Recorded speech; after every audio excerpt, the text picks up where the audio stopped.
Então, hoje, é uma coisa inusitada, os dois nunca sentaram juntos, não é? Não é uma conversa. Admiro a Denise muito tempo, né? A gente gosta muito dela, mas a gente não tinha E feito eu? mesa, né? E eu falei assim, nossa, que boa junção, apesar de você falar isso, eu estava achando que tinha sido proposital. Pois é, foi proposital. Foi, né? A culpa é do Sérgio Abrams, que está aqui propositalmente também sentado. Então, eu queria que você falasse um pouco sobre o seu trabalho, e aí a gente cria uma empatia na conversa, beleza?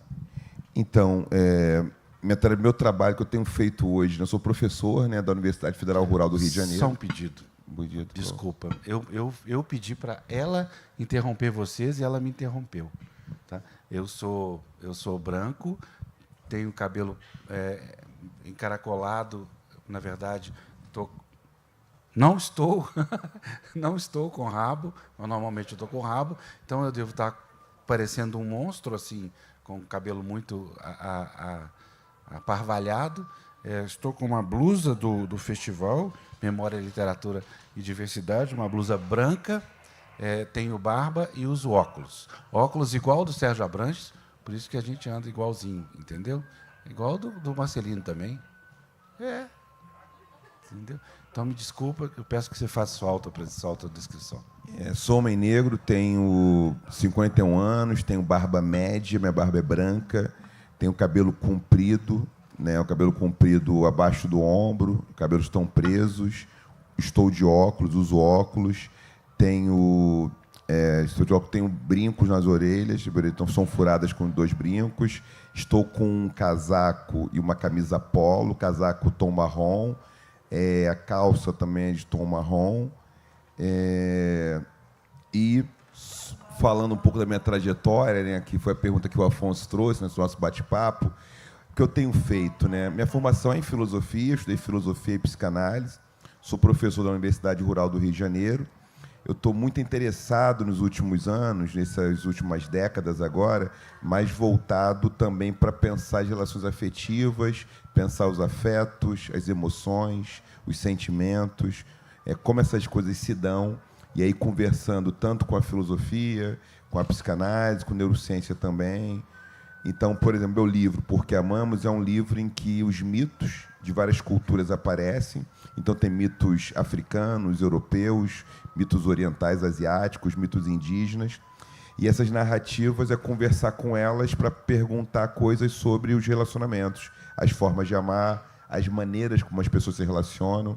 Então, tem sido uma das tônicas dos meus interesses, pensar como as culturas mais variadas elas dão respostas para problemas que aparecem para todo mundo. Então, como a gente resolve certas situações que ocorrem com todas as pessoas, né? Aquelas questões clássicas, questões filosóficas clássicas, diante da natureza, o que podemos fazer diante de cataclismas, catástrofes, a gente sempre teve medo disso, a humanidade, como nós convivemos, porque a aproximação, ela, às vezes, muita intimidade, cria dificuldade para a nossa entrega, a gente se sente, muitas vezes, defasar, como se fosse invadido pelo outro. Então, as relações têm conflitos. E como a gente lida com a nossa vida, né? Com a nossa finitude, com nascer, envelhecer, morrer.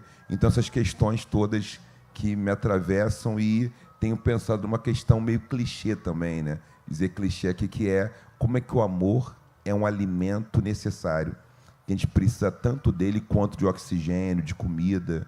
Isso não é uma coisa nova, mas é nosso desejo e necessidade de sermos pessoas amadas, é talvez a necessidade mais fundamental de todas. Isso é um pouco, está na minha investigação. A maior necessidade é receber amor. E aí, você faz um monte de coisa na vida por conta disso. É por aí que eu estou tentando entender, pesquisar e falar sobre essas questões.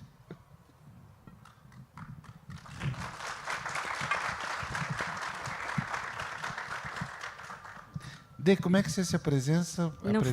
Não falei que pensando... eu achei que era por causa disso, que eu também me sinto completamente... A sua causa é a minha causa.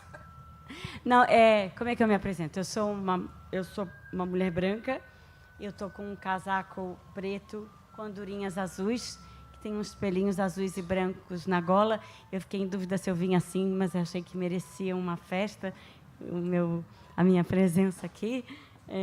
Eu estou com um vestido florido, uma calça quadriculada. Eu gosto de misturar estampas, principalmente quando a ocasião é festiva. E eu estou com uma bota vinho. Eu não falei da minha bota, não. Com o cabelo preso. Eu não falei do meu pé. Tu esqueci alguma coisa? Não. Bom. Brinco, você falou de todos? Muitos brincos. Enfim, mas só 2 furos na orelha. Mas aí eu achei muito bonito o que o Renato falou, porque eu acho que a gente, às vezes, nos dias atuais, a gente tem muito medo de falar dessas coisas que possam parecer... O meu interesse agora é no amor, né? Eu acho que essa palavra em si, o amor, ela anda aí pela internet, né? E eu sinto que a gente agora a gente precisa falar, mas o que é esse negócio? As pessoas, quando tem amor, resolve tudo. Se tem amor, aí vai. E a gente não mais explica coisas que nos parecem óbvias e que eu sinto que a gente chegou num tempo... O Brecht, meu querido autor que eu amo e meu autor preferido, ele fala uma coisa que tempos são esses em que precisamos falar o óbvio, né? E investigar o que nos parecia óbvio agora, eu acho essencial. Para eu me apresentar para vocês, eu acho que seria exatamente essa pessoa inquieta, que eu acho que eu sempre fui, que eu acabei sendo uma atriz. Eu acho que o que me fez artista foi essa inquietude, mas, por um tempo, eu fui ali no Vai da Valsa como atriz, mas chegou uma hora que eu pensei na minha vida, Denise, o que você quer com esse negócio? E aí eu falei, eu preciso voltar para o teatro, porque eu acho que o teatro, para mim, é um lugar, é um templo de lazer, prazer e reflexão junto, coisa que eu mais gosto da minha vida, quando eu consigo divertir alguém e deixo essa pessoa ir para casa com uma taxinha no sapato. É alguém que eu consigo, adoro aquela frase, né? A arte serve para incomodar os descansados e aliviar os atormentados. E a coisa que eu mais gosto é exatamente de provocar quem está descansado, porque eu acho que a gente sempre teve esse risco dessa letargia de ser levado por um rio caudaloso, sempre, desde que eu era mocinha, eu pensava nisso, só que aí a gente veio essa vida digital, que nos levou para uma histeria, uma velocidade vertiginosa, que tem comprometido a nossa humanidade. Eu acho que a gente realmente está sofrendo uma desumanização. Eu sinto que a gente precisa fazer urgentemente se há alguma revolução ainda a ser feita, é a revolução da escuta e da paciência, né?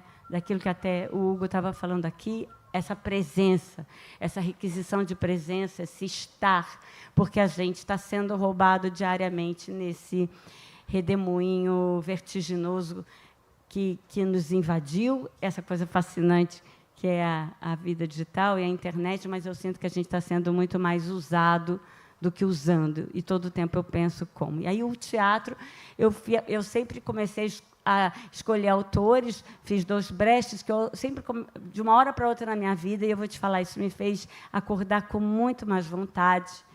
Eu resolvi tirar da estante autores que diziam o que eu queria dizer.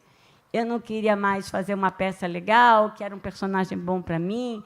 E aquela ida para o teatro para falar, olha o que esse cara escreveu há quase 100 anos atrás, como dar voz para a tua angústia hoje. Né? E eu acho que o teatro é um lugar, Afonso, Renato, que a gente...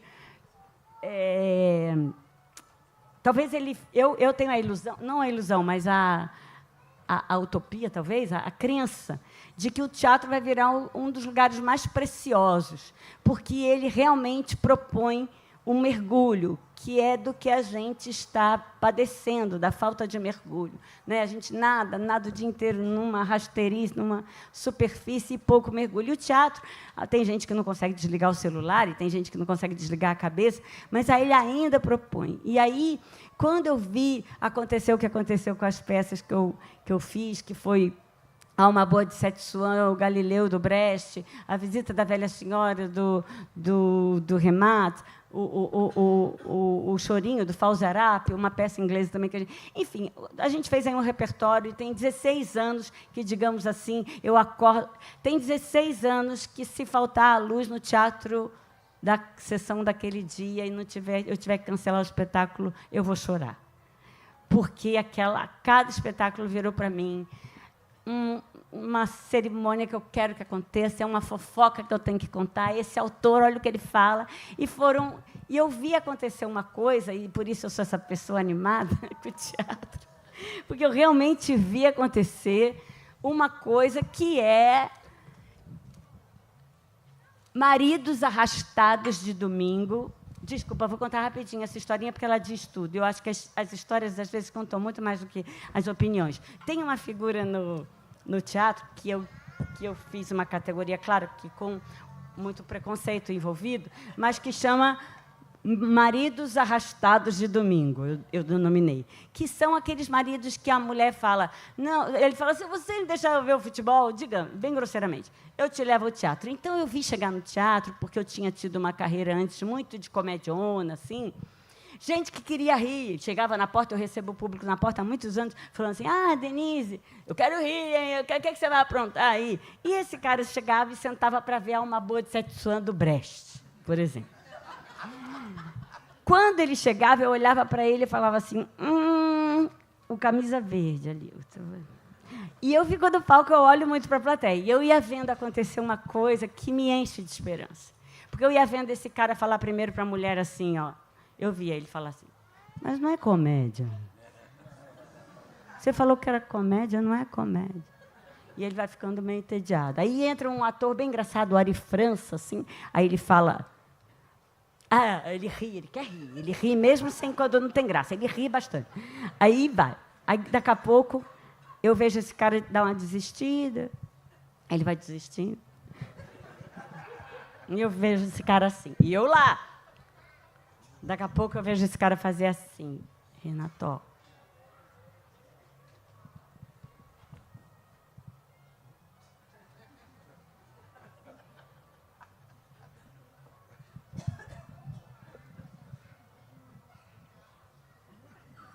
Gente, eu estou contando essa historinha, desculpem aqui a encenação, mas é que essa história não foi uma, não foi duas, não foi três.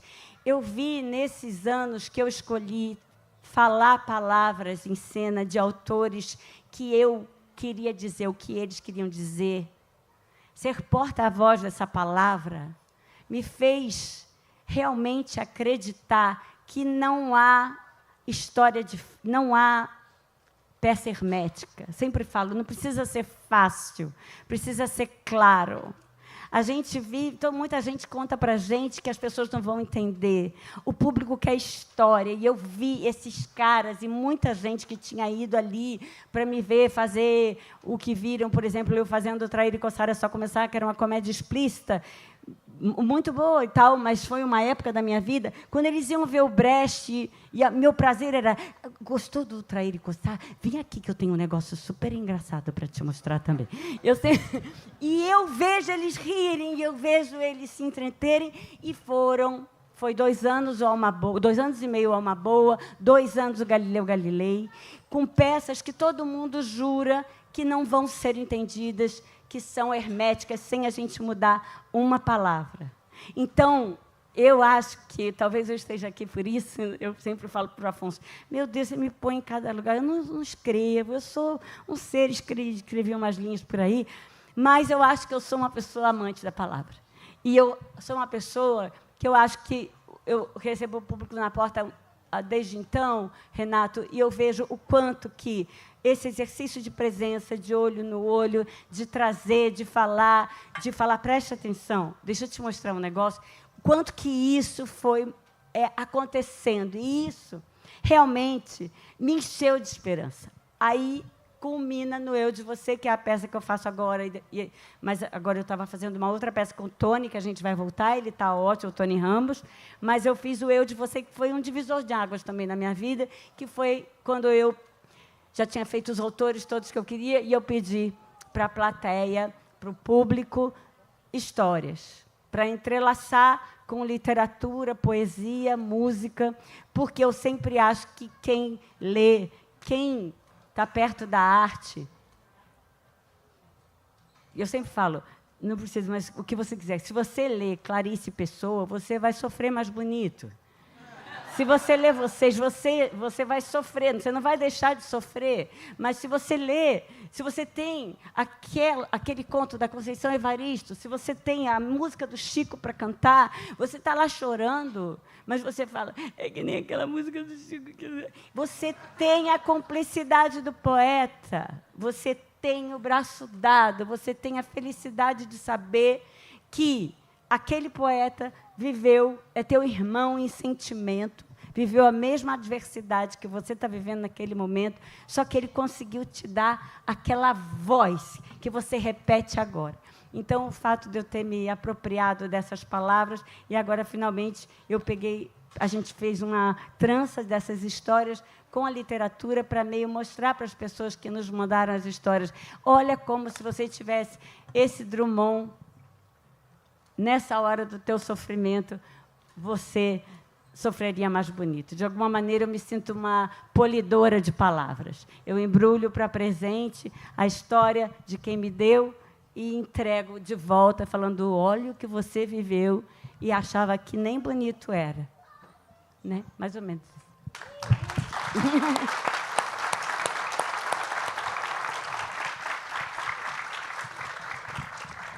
Nogueira, como é que é? Qual a metáfora que você cria a partir dessa ideia da Denise do teatro aplicada ao seu trabalho? Tem uma beleza nisso, né, que a Denise trouxe agora, que a arte, né, que a arte é essa possibilidade de nos dar um encantamento diante da vida, uma possibilidade de tornar a experiência da vida muito mais doce. Não que não vai ter sofrimento, eu fico pensando muito no meu trabalho, algumas coisas que eu estou muito interessado, que são as necessidades emocionais que todos nós temos, e aquelas coisas básicas, né, como, por exemplo, aquelas emoções fundamentais, alegria, tristeza, nojo, medo, raiva, os sentimentos que estão ligados às emoções, como ansiedade, saudade, felicidade. E como essas coisas, no nosso corpo, elas têm a ver com a gente não se desorganizar. Não é deixar de ter medo, deixar de ter raiva, mas como é que a raiva ela pode funcionar para que ela possa estabelecer o que ela tem de mais poderoso, que é a limite diante daquilo que nos incomoda. Como é que o medo, que é uma emoção primária, então a gente pode falar assim, afetos primários, afetos secundários, afetos terciários, que são as emoções, os sentimentos, os pensamentos. Os pensamentos também são afetos, mas são afetos terciários. Então, primeiros afetos são aqueles básicos, a gente tem que lidar com eles para sobreviver. Então, assim, nojo. Nojo é um afeto primário, uma emoção, que foi fundamental para a gente não comer coisa estragada. O cheiro ruim, a língua vai para fora. E a emoção tem um comportamento, né? Então, uma prática.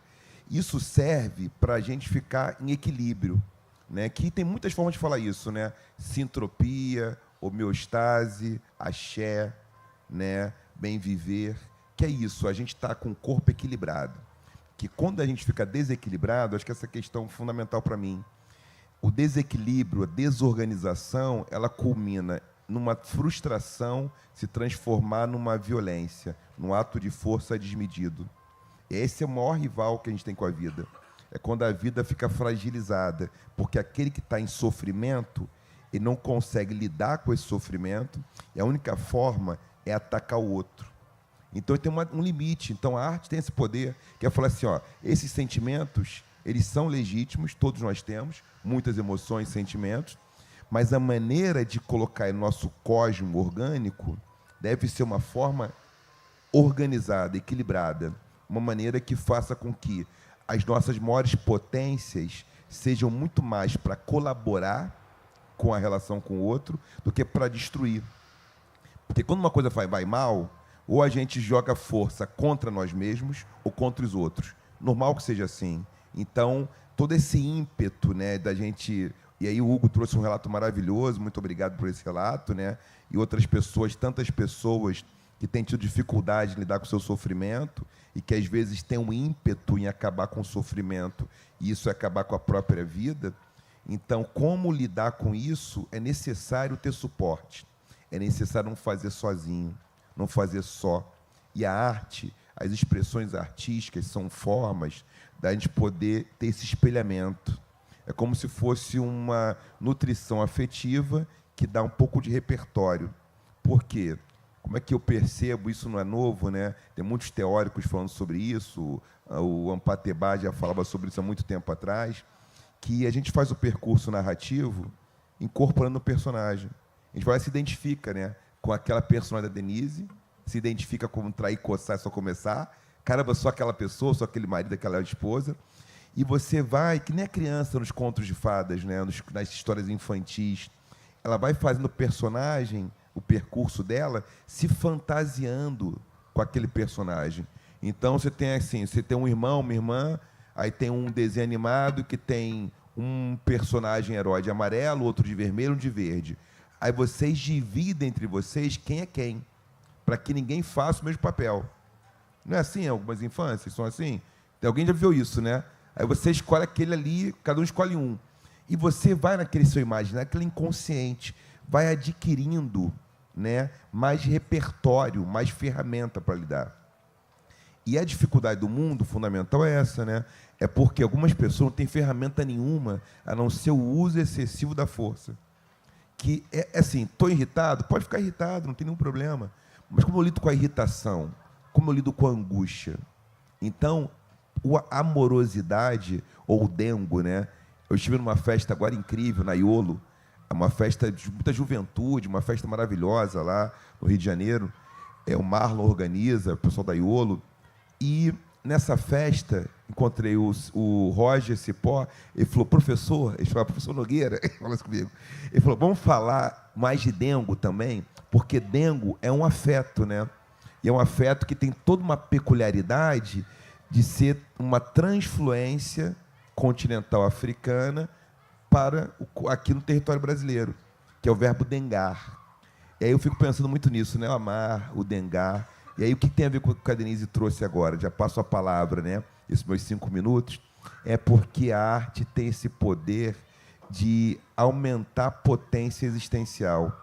Ela pode nos municiar, não que ela vai resolver alguma coisa, ninguém vai resolver nada na vida de ninguém, não tem uma pessoa melhor do que cada um de vocês, cada uma de vocês, para fazer suas próprias escolhas, mas se eu tenho uma escuta estética do mundo, se eu tenho uma capacidade de conversar e escutar outras pessoas, eu não vou copiar soluções, porque toda solução vai ter que ser customizada, mas eu posso reunir mais força para fazer de uma maneira que as pessoas que orbitam em torno de mim, que convivem na minha constelação afetiva, elas não fiquem magoadas, não me magoe, não magoe o outro. Eu digo que eu estou sentindo falta, o que eu estou precisando. É muito isso, né? Que nem relação amorosa. A paixão dura até 24 meses, 6 a 24 meses. Aí as pessoas, estão apaixonadas, elas dizem, algo está dando errado. Por quê? Na paixão, a gente não pergunta para o outro como o outro gosta do toque, o que o outro está sentindo, o que está faltando. É muito automático, porque tem uma sintonia por conta da questão mesmo bioquímica naquele momento. E aí, a relação amorosa requer lidar com as faltas do outro. E aí eu passo a palavra agora com uma frase que talvez muita gente conhece, né? Amar é dar o que você não tem para quem não quer. Porque amor, eu não dou alguma coisa que eu tenho para o outro, eu dou minha falta. Por isso que a relação amorosa é uma relação difícil. E por isso que é muito fantasioso amar tudo e todos com a mesma intensidade o tempo todo. Aí, quando eu me cobro isso, provavelmente eu vou ter um retorno daquilo que é o seu inverso, que é a violência, que é o uso da força.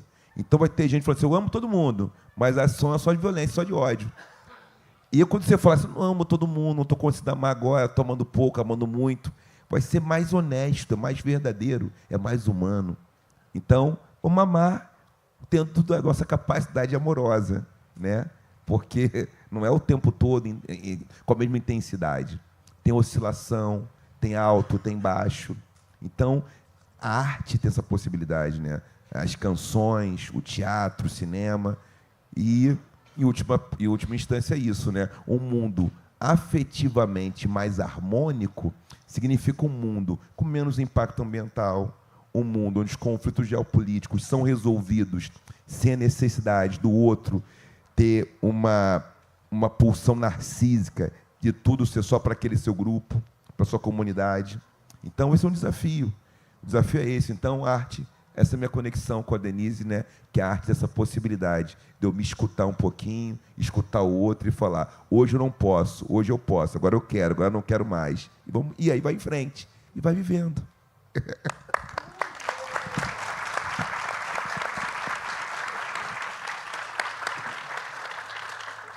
E agora, o que você vai falar? Eu acho que ele falou muito do campo das impossibilidades, né?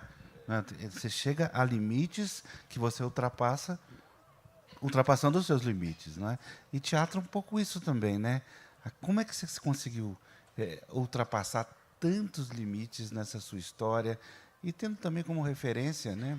E pelo menos de tanto que eu já te conheço e tudo que a gente já falou, a coisa familiar, a sua história de vida e transportada para isso. Não, eu acho que eu sou insistente, né? Eu sempre acho que tem um negócio ali para descobrir ainda. Eu tenho um casamento longo, eu fiz peças com temporadas longas, eu moro há muito tempo na mesma casa, porque eu sempre acho... sempre que eu tive vontade de desistir, ou porque eu estava com preguiça, ou porque eu estava cansada, e eu tinha uma pessoa aqui dentro que falava assim, bundona? Então, eu acho que e com isso, eu realmente ampliei territórios. E até essa história do que você quer com isso, foi muito maluco na minha vida, porque... Eu fiz televisão bastante no início da trajetória, né? Historinha. Eu sempre acho que as historinhas são melhores para a gente. Eu acho que com história, a gente conta tudo. A história, eu acho que a gente está vivendo até uma síndrome aí na rede social e na internet, assim, muito discurso e pouco fato, né? Muita opinião para pouca história. Porque quando você conta uma história para a pessoa chora, assim, fica com o olho brilhando, ela importa a tua vivência. Quando você só dá opinião, a pessoa pode falar assim, bom, concordo, mas ela está correndo o risco de formar aquela opinião nela mesma num terreno muito arenoso, muito frágil, porque ela não tem aquela vivência. Quando você dá a vivência junto com a história, com a opinião, você talvez esteja contribuindo mais. Mas, enfim, historinha. Eu consegui comprar uma casa, assim, com esse sucesso primeiro que eu fiz na televisão. E meus filhos eram pequenos, e eu fazendo aquela reforma da casa. E eu estava, assim, toda gravando, mas fazendo a reforma. E aí eu precisava de colocar um azulejinho que era azul. E eu fui procurar aquele azulejinho, não achava aquele azul. Chegou uma hora que eu falei, não é azul, é verde. E um dia, depois de procurar, gastar uma energia danada com aquilo, eu me vi no meu colo um monte de mostras de pequenos azulejos. E essa imagem, eu devia ter enquadrado isso, tirado uma foto, porque essa imagem falou assim, Denise... que energia é essa que você está gastando com azulejo que é entre azul e verde? A sua artista está morrendo. E aquilo me caiu uma ficha de uma infelicidade que eu estava vivendo dentro da felicidade, porque é muito maluco que a gente vive. A gente inventou viver de um jeito, né, muito maluco, que sucesso não significa felicidade. Você tem o risco de ser uma pessoa muito bem-sucedida e infeliz. E eu acho isso um paradoxo. louco, porque, na verdade, a gente não consegue deixar de ganhar. E mesmo na minha profissão, que você briga com pai e mãe para ser ator, você está arriscado a ficar atendendo demandas e te falando, não, você tem que assinar esse contrato, não, a Globo te chamou, não, você tem que... E chegou uma hora que eu estava fazendo um monte de coisa legal até, mas aí caiu uma ficha, e eu agradeço esse dia, porque eu falei, o que está te faltando? E aí eu voltei para o teatro. Porque o teatro é um lugar, é isso aqui, né? Estou aqui conversando com as pessoas. Eu acho que eu descobri uma coisa. Eu tenho maior dificuldade de fazer vídeo para o Instagram.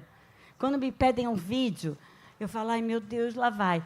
Fica páginas e páginas no meu celular de vídeo bombado. Eu vou derrubando todos. Eu gaguejo. Ah, esse não está bom. Não devia ter falado. Não, eu sofro muito. Aí eu descobri por quê. Porque eu tenho muita aflição de não saber para que eu estou falando. Eu recebo o público na porta e eu acho que eu não sei nem mais fazer peça sem receber o público na porta. Porque ver minimamente essa plateia, entender que eu estou aqui, do que falou para quem? Eu acho tão engraçado as pessoas no Instagram. Tudo bem, tem muita coisa legal, mas eu acho, por exemplo, muito engraçado a pessoa chorar no Instagram e falar... Né? Eu queria agradecer a vocês. Eu falo assim, gente, quem são eles? Eles são muitos... Quem são? Eu tenho muita aflição, eu particularmente. Por isso que eu tenho essa resistência, né? Assim, até... Mas agora eu estou melhorando, viu, Afonso? Não me olha com essa cara, não, que o Afonso, há muito tempo, a gente convive aí. Fazia tempo que a gente não convivia. Eu que ensinei ela a mexer com mas WhatsApp, eu não mexia nem nada no celular. Tempo tem? Mas agora eu tenho Instagram, tenho tudo. Tá tudo certo comigo. Eu só tenho dificuldade agora. Mas, enfim, é uma coisa da gente... Eu acho que essa é a minha inquietude, para fechar a sua pergunta, né? Me fez ampliar limites. Né? Me fez, uma hora, chegar e falar assim, não, eu não quero renovar o meu contrato. Se vocês não deixam eu fazer teatro, eu não quero. E aí eu fui, mas eu tive sorte de ter parceiros e gente que não concordava comigo toda hora. É muito importante você se aliar a pessoas que não te babam ovo, que te desafiam todos os dias. Você ter parceiros e eu cada vez acredito mais no coletivo. As últimas 2 peças que eu fiz, a gente escreveu com 8 pessoas na sala de ensaio, a gente assim... Quantas pessoas tinham na Alma Boa? 12, sempre elencos grandes eu fiz. Agora, quando eu fui fazer um monólogo, aí eu entrei numa sala com 8, com um monte de carta de 300 pessoas que mandaram as cartas, aí uma banda em cena. Eu não sei ficar sozinha, eu gosto muito de gente.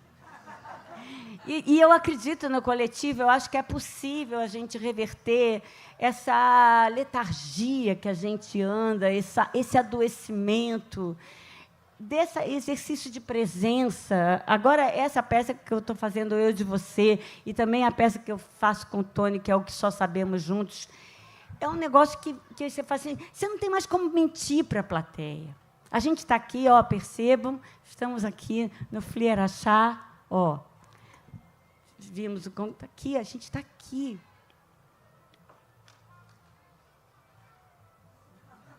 Caralho, né? Desculpa.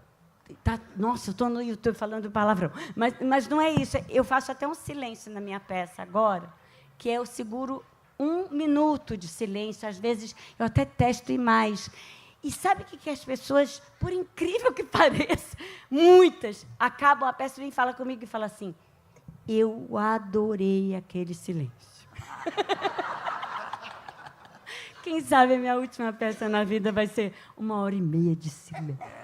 E aquilo vai ser o bem mais precioso, uma atriz, sem falar nada, parada em cena.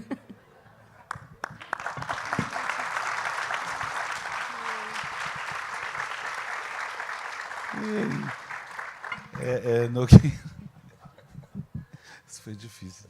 Mas o caso, essa história de caso, ela explica muita situação que a gente vive também, né? O caso, como assim? As caso? histórias. As histórias, sim. Tanto que essas histórias... Sim. É mineiro. O causo, né? Agora que eu entendi. Pô, vocês estão me gozando?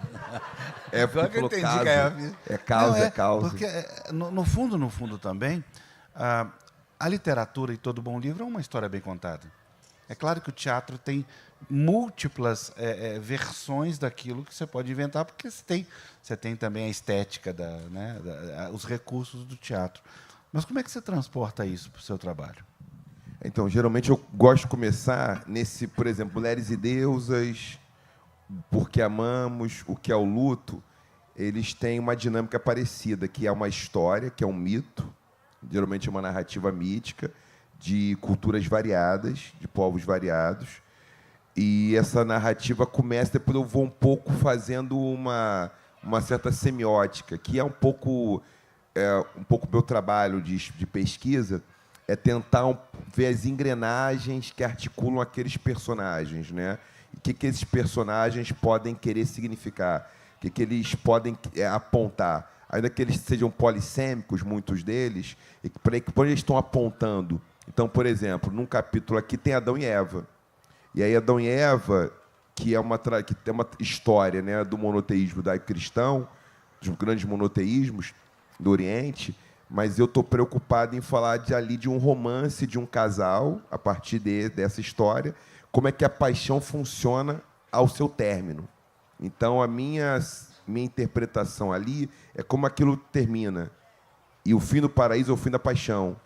E aí eu faço algumas análises a partir daquilo. Xangô e Oxum, o que está sendo dito ali nesse encontro de Xangô com Oxum?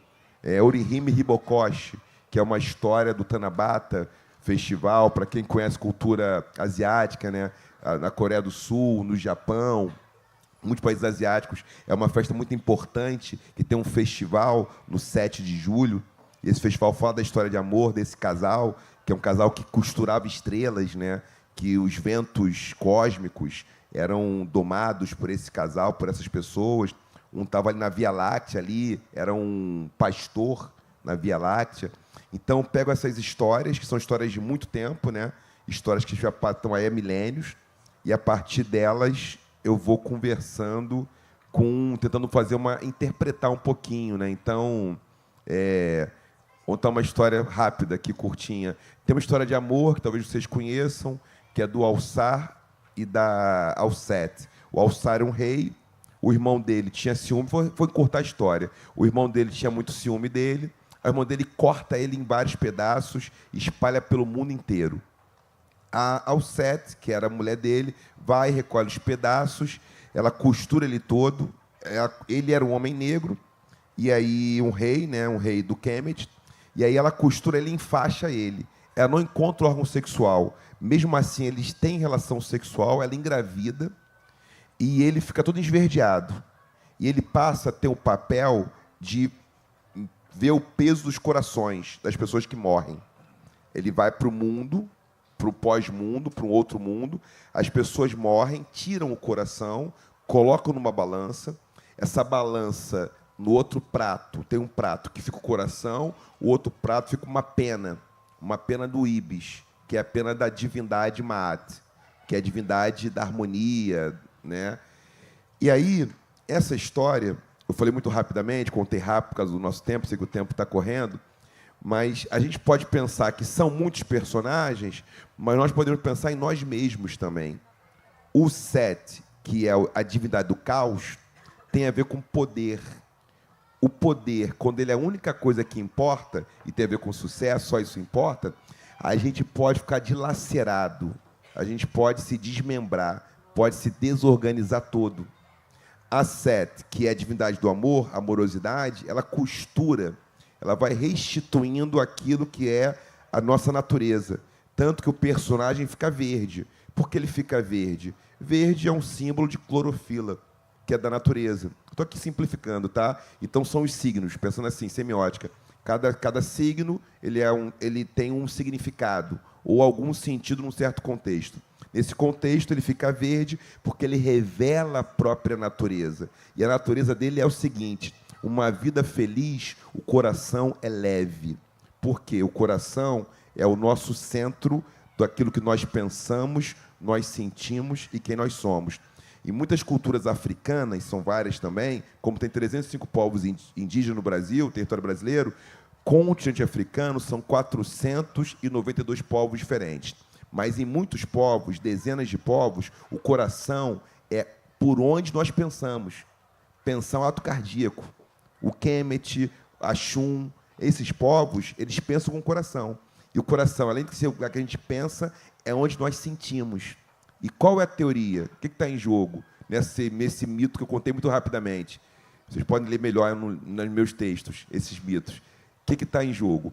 Quando nós, o nosso pensamento, os nossos sentimentos, que são ambos afetos, eles entram em tensão, a gente se desorganiza, fica muito pesado. Então, o bom segredo, não é segredo, né? Mas o melhor de uma vida mais potente, ela ser leve. É você estar confortável. E aí as histórias são dessa forma, né? Uma história nos ajuda a identificar. Se eu quero muito poder, se eu quero alguma coisa, eu tenho muita fixação por algo, eu posso me deslacerar, eu posso ficar muito partido e não conseguir focar naquilo que é o próprio instante, que é o momento, que é essa relação com o teatro, né? O teatro, o Denise falou maravilhosamente isso aqui, a gente está na presença, está no encontro, não uma coisa que vai acontecer ou que já aconteceu, ela está ocorrendo agora, no aqui e agora, e isso torna o corpo mais leve. Por quê? Um corpo fica pesado quando ele tem uma relação com a saudade ou com a memória, que é uma relação de que lá estava melhor do que aqui. Ou quando tem uma relação de ansiedade, o futuro vai ser mais bonito. Agora está péssimo. Eu nunca vou estar bem onde eu estou. E a experiência do teatro, e aí a pergunta do Afonso, é porque está acontecendo aqui agora, nesse instante.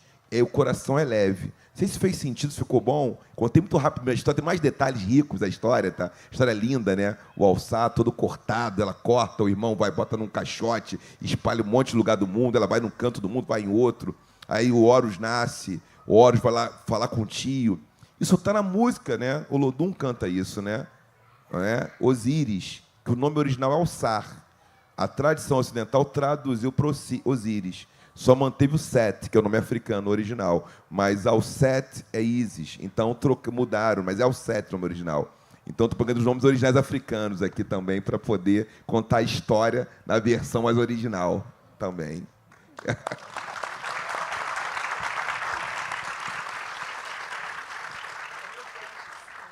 Mas, Dê, eu queria que você falasse, e não podia sair daqui sem falar nisso, da importância da literatura na sua vida. Você escreveu, você foi colunista durante muito tempo. Na verdade, Afonso, eu sou muito vexada com o pouco que eu li. A minha família lia muito pouco. O livro que tinha na minha casa era uma enciclopédia Conhecer. E, depois de um tempo, eu descobri aquelas seleções, sabe? Como chamava aquele... o Digest. Que o meu tio tinha e tal. E aí o mundo abriu para mim quando veio um mundo. E aí depois a minha mãe entrou num clube do livro.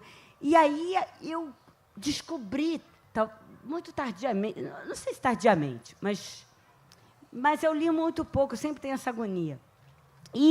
Só que assim, o teatro me tomou, e essa coisa da palavra é uma coisa que me alimenta muito. Aí eu acabei escrevendo, porque... Não sei porque viraram para mim e falaram assim, na revista Crescer, e falaram assim, a gente queria que você escrevesse. Eu falei assim, mas eu não escrevo. Assim, eles falaram, não, mas você fala tanta coisa legal da maternidade. Né? A maternidade foi um negócio que foi uma coisa muito maluca na minha vida. Eu comecei a pensar no mundo, não naquelas crianças. Que eu tinha que orientar aqueles seres e eu não sabia nem me orientar. Então, acho que você, quando é mãe, você vira uma espécie de filósofa de boteco, assim, né? E aí eu falei, eu quero escrever. Então, eu escrevo, mas eu não quero ficar escrevendo de fraldas e coeiros e gracinhas de criança. Então, acho que eu escrevi exatamente dessa imperfeição da maternidade. Meus filhos me fizeram escrever. E depois aí eu tive a coluna na Folha durante 6 anos. E eu escrevo na revista Crescer até hoje, porque elas não querem deixar eu parar. Meus filhos estão barbados e gordos. E eu não consigo parar, porque eu acho que eu ainda tenho a ilusão de que um dia eles vão ler aquele documento para ver que as dúvidas que eu tinha e o quanto que eu os amava, apesar de todas as dores. Ilusão. Mas, mas, enfim, eu só escrevo com a arma na cabeça, né? Eu te falei, eu preciso de uma arma na cabeça para escrever, mas a literatura sempre, o que eu li foi altamente transformador. E me fez fazer o teatro que eu faço, e me fez fazer agora essa peça que de alguma maneira, ela é um libelo pela literatura, porque eu digo aquelas pessoas como elas estariam melhor, como elas estão bem acompanhadas, quando eu misturo as histórias cotidianas delas com literatura, né? Então, isso, eu acho que tem... Eu vou contar uma historinha. Uma vez eu estava assim, no encontro, assim, era Dia da Mulher, aquelas coisas de uma mulherada assim, na plateia, aí uma senhora, eu me lembro o nome dela, Conceição, eu falando do quanto que a arte ajuda a gente a viver, né? O contato com a arte, né?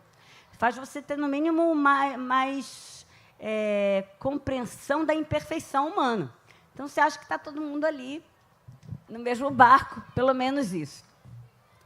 E aí uma senhora levantou e falou assim, Denise, no meio da plateia, falou assim, Denise, eu não faço terapia. Eu vou ao teatro, eu vou ao cinema, eu leio, e eles resolvem os meus problemas por mim.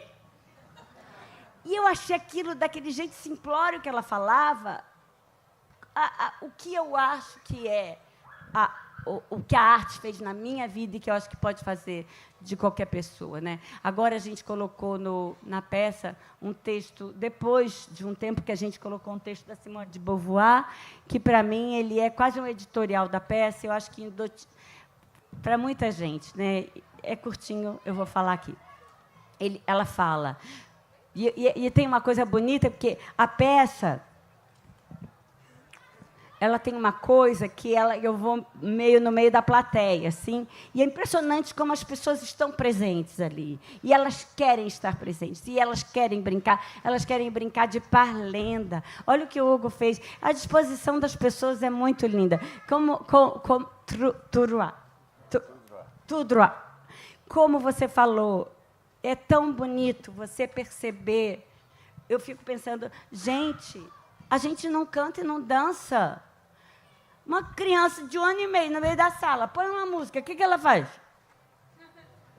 E a gente perdeu isso que os povos originários têm e que precisa da saúde do corpo para isso.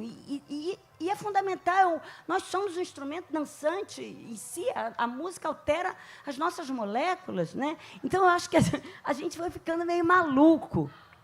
Simone de Beauvoir, Denise, não viaja. Ela fala assim, por que eu escrevo? Porque é preciso, nas horas mais difíceis da minha vida, rabiscar frases, ainda que nunca sejam lidas por ninguém, traz para mim o mesmo consolo do que a reza para quem tem fé. Através da linguagem, eu ultrapasso o meu caso particular. Eu comungo com toda a humanidade. Toda dor dilacera, mas o que a torna intolerável é que quem a sente tem sempre a impressão de estar separada do resto do mundo. Partilhada, a dor ao menos deixa de ser um exílio. Não é por prazer, por exibicionismo, por provocação, que tantas e tantas vezes os artistas relatam experiências terríveis, desoladoras até. Através da arte, nós universalizamos essas experiências e permitimos que o público conheça, nos seus sofrimentos individuais, o que eu mais gosto, o consolo da fraternidade. Essa é uma das funções essenciais da arte, superar a solidão, que é comum a todos nós e que, no entanto, faz com que nos tornemos estranhos uns aos outros. É muito lindo. É lindo, né?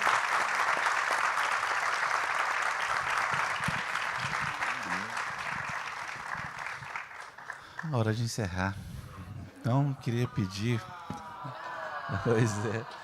Queria pedir para você falar um pouco do que a Denise falou, transportada para esse universo da importância da arte, da literatura e da palavra.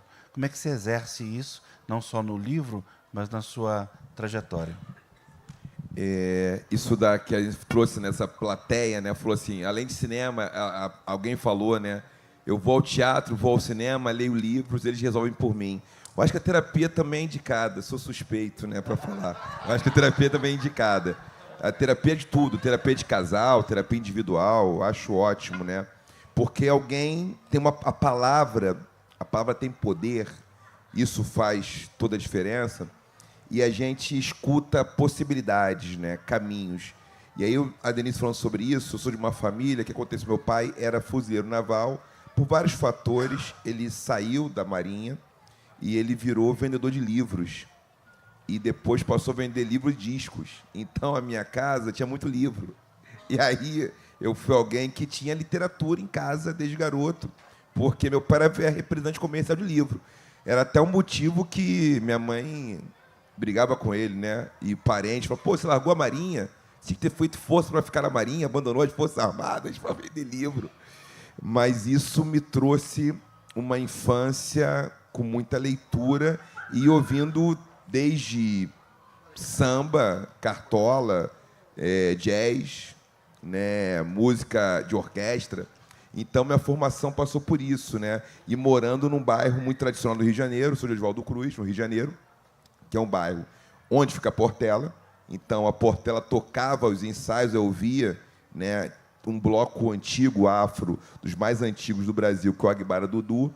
Então, minha formação passou por isso, uma formação que eu digo assim, tive essa oportunidade, né, para ter essa formação, né?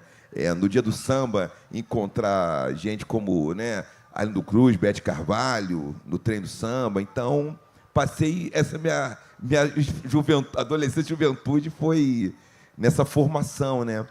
E ouvindo histórias do meu avô, o seu Wilson, meu avô materno, ele contava histórias que o avô dele tinha contado para ele. Pela proximidade geográfica, eu não era o neto mais velho, era o neto mais velho que morava mais perto. Então, eu tive chance de ouvir muitas histórias do meu avô, que ele tinha aprendido com o avô dele. Então, isso também me ajudou muito. E, ao longo do tempo, a palavra, né, falando sobre isso, né, fui me constituindo como a minha carreira como professor, escritor, e eu não faço ficção, né? E o Tom Farias, meu amigo, meu compadre, o Tom é meu compadre também porque, posso contar aqui, né, Tom? Fiz o casamento do Tom, celebrei, sou celebrante de casamento, certificado. Então, quando alguém me convida, eu celebro casamento, uniões amorosas também. E o Tom falou uma coisa, você é um homem de não ficção, né? Você faz ensaio, eu faço ensaio. Eu não conto histórias novas, eu conto histórias, na verdade, muito antigas e fico interpretando o sentido que essas histórias fazem hoje e continuam fazendo. Então, meu trabalho é um pouco isso, né? E dizer assim, vai para o teatro, vai para o cinema, faz terapia, conversa com um amigo, pega toda a opinião, lê, vê desenho animado, tudo que você puder, mas não seja uma pessoa autossuficiente, ainda que a resposta seja sua, porque ninguém sozinho tem condição de ter o repertório para dar conta do mundo. Então, às vezes, é muito importante, muitas vezes é importante, poder escutar, não para fazer o que o outro faz e dizer que você faça, não é nesse sentido, mas para você poder ter a sua cosmopercepção mais ampla, mais ampliada. Por quê? E aí termino com essa perspectiva. Algumas culturas, elas são cosmovisivas, como diz o Aristóteles, né, filósofo estagirita, né, a visão, e a gente fala visão de mundo. Mas tem culturas que elas são mais olfativas, são mais gustativas. Tem culturas que têm paladar de mundo. Por isso a gente fala assim, ciclano é doce, fulana está amarga. Isso é uma cosmopercepção gustativa, do paladar. E quando eu tenho uma percepção mais ampla, eu não foco no único sentido, eu consigo ter um olhar, uma visão, uma escuta mais ampliada. Por exemplo, algumas pessoas entram em tensão com elas mesmas, porque elas gostam do que veem, mas não do que elas estão tocando. Ou gostam do que tocam, mas não daquele olhar, daquele corpo que elas estão vendo. E se você integrar os sentidos, tem o cheiro, tem o olfato, tem o paladar, tem o tato, é uma relação mais ampla. Então, o que eu posso dizer, encerrando, é colocar minhas redes sociais, é Nogueira sem o I, Nogueira _ oficial, no Instagram, o YouTube, canal do Nogueira, também tem TikTok, que é Nogueira Oficial, e dizer para vocês, se entreguem. O amor, a vida amorosa, a vida afetiva, tem muito mais a ver com a entrega do que com a possibilidade de ser forte. Do que ser forte, do que ser todo-poderoso, toda-poderosa, mas tem a ver com a possibilidade também de poder ser uma pessoa que não sabe o que está fazendo, que está aprendendo, e não operar naquele modelo da lógica da perfeição.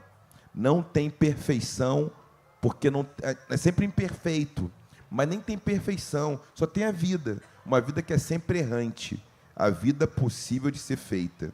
Então, muito obrigado, meu sentimento é de gratidão.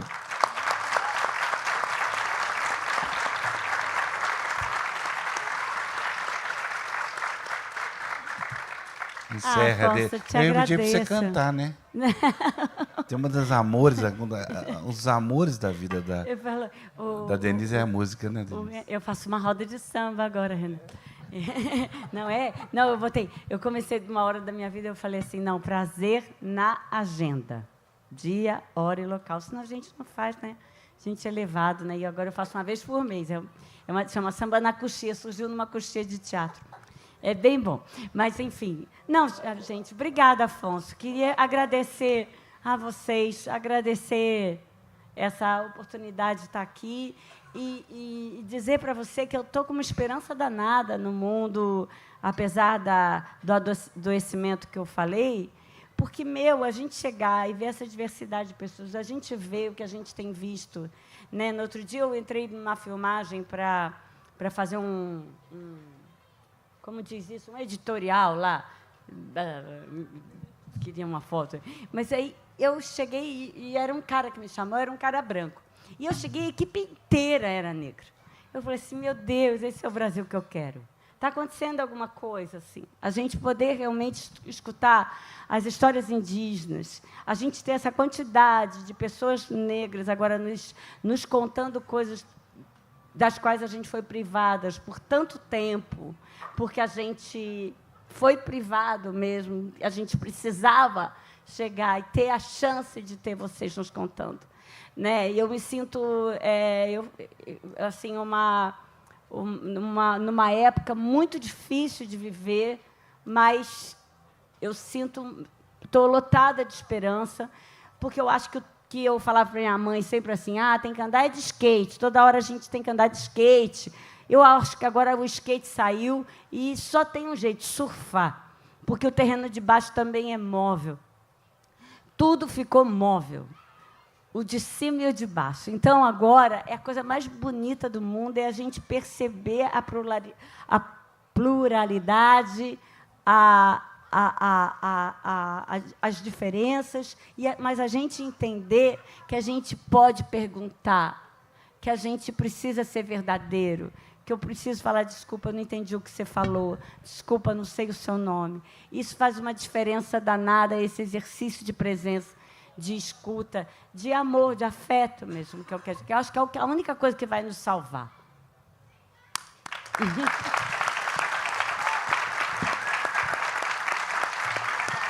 Parabéns por isso, mais uma vez, meu amigo, meu querido. Tira foto, tira foto, tira foto. Tira foto aí. Tira foto, vai outra vez, tira foto.